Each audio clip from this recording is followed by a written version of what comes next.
De vegades hi ha camins que et porten a llocs que tampoc hi aniries per cap altre raó. I aquest és el sostre comarcal de l'Alt Camp. Mola de la Roquerola, 1.058 metres, de fet en la Mercè, aquest el Mercè. Aquest és el punt més alt. No hi ha absolutament cap pista de res. Ja us ho dic, és tot rodejat de bosc. Sí que si aneu una mica més enllà, a uns 20 metres, hi ha el que és el Salt de la Mola, i allà des d'allà podeu veure una vista cap a Campdefons i altres poblacions que queden en aquesta vall. És el punt més alt de l'Alt Camp, perquè fa temps que es va descobrir que això pertanyia a l'Alt Camp també.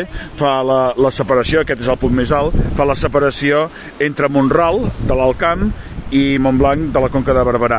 I, en aquest cas, en aquesta zona d'aquí, abans es deia que era la Punta Barrina, el més alt de l'Alt Camp, amb 1.013 metres. Però no, és aquí, precisament aquí, mireu. I ja veieu, doncs aquest és un dels cims que hem fet.